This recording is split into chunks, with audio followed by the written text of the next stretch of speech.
So then why is Bitcoin excellent money? Well, I think that's for everybody to make up their own mind. I'll tell you how I think about it, though. There's really two primary dimensions that I think money should be evaluated on: salability across time and salability across space. So salability across time just means, will a money keep its value through time, or will it depreciate? The oldest fiat money that's in existence today is the British pound. And 371 years ago, when kind of the modern British pound started, it was equal to 1 pound of silver. 1 British pound bought you 1 pound of silver. Today, do you know what 1 pound of silver buys you in terms of British pounds? I'm guessing that it buys you more than 1 British. More than 1? A little bit. 174. So you used to buy 1 for 1. Now a pound of silver buys you 174 British pounds.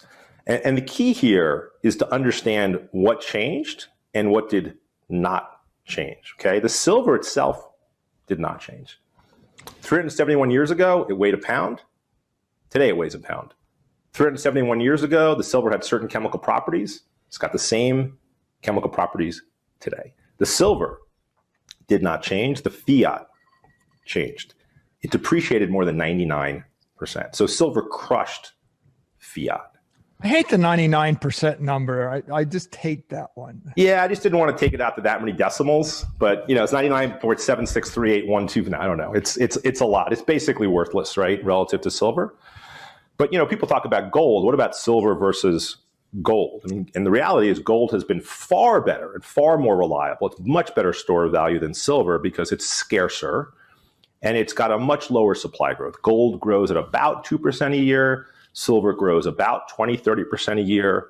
So gold is a much better money than silver, but let's compare it to Bitcoin. Gold still does grow. You print through mining, you print gold at about 2% a year, and Bitcoin's on an asymptotic journey to 0% inflation per year. So 2% a year, roughly times 50 years, and gold essentially depreciates completely versus Bitcoin.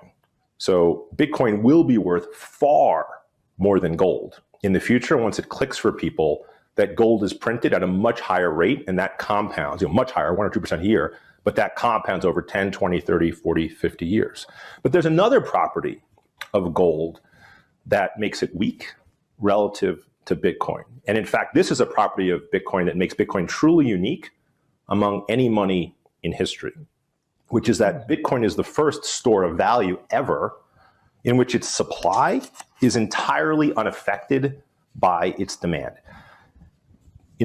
If we take the example of gold to prove this point, if gold went to, $100,000 an ounce, so up 50x overnight, you and I know what's going to happen tomorrow morning. The miners are going to get to work very early, right? I'd be mining it. You and I would drop the phone and start mining, right? We're going to start mining. We're going to look around our house for gold. We're going to melt it down. We're going to drive up the supply. We can't skyrocket the supply, but we're going to drive up the supply. We're going to drive down the price of gold. If during the course of this conversation, people really feel like bullish on Bitcoin and Bitcoin goes to 1 million, I'm just saying that with a smile, what's going to happen to the supply of Bitcoin? Nothing. That's incredible. Bitcoin is the first store of value in human history where its supply is never, can never, will never be affected by any amount of its increased demand. So the conclusion is that Bitcoin is better at being gold than gold because it's more salable across time. Now, the other characteristic about money that's really important is salability across space. Like, can you move the money around the world efficiently? And this is another place where gold has a really acute flaw. It's just hard to transport. Forget paper gold, because then you're back in sort of fiat land and all the problems of fiat. Gold is just hard to transport. And this is where fiat, for all its flaws, and fiat's DOA, but for all its flaws, fiat really shines here. You can move it around the world. And in a sort of an internet world where network power is everything, this ability to sell across space is critical. However, I want to clear up a pretty common misperception, which is that Bitcoin is slower than fiat. The reality is the opposite. Bitcoin moves much faster across space than fiat. The key, though, is to compare apples to apples. Final settlement. And in final settlement, there's no comparison. Bitcoin increases our capacity for final, for example, international settlement by 500,000 transactions a day and completes the settlement with finality in about an hour. You know, in international settlement, you're talking 2, 3, 4, 5 days, 7 days. It can be a month, depends on the two countries. And you may not get there.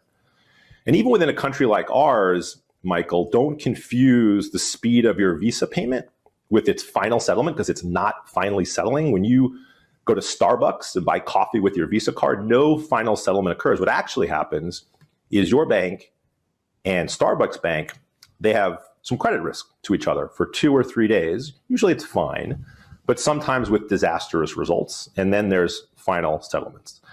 Bitcoin settles every hour, and it's a bearer instrument. It's the first ever electronic bearer instrument. So credit risk is not a concept. We said earlier that Bitcoin is better at being gold than gold. What we're saying now is Bitcoin is better at being fiat than fiat. It's more saleable across space. And because it's not debt like fiat, it has no credit risk. So the conclusion is that Bitcoin is the best money we have. Maybe it's the best money we've ever had. And that's why I've learned the language. That's why I now think in it. Okay.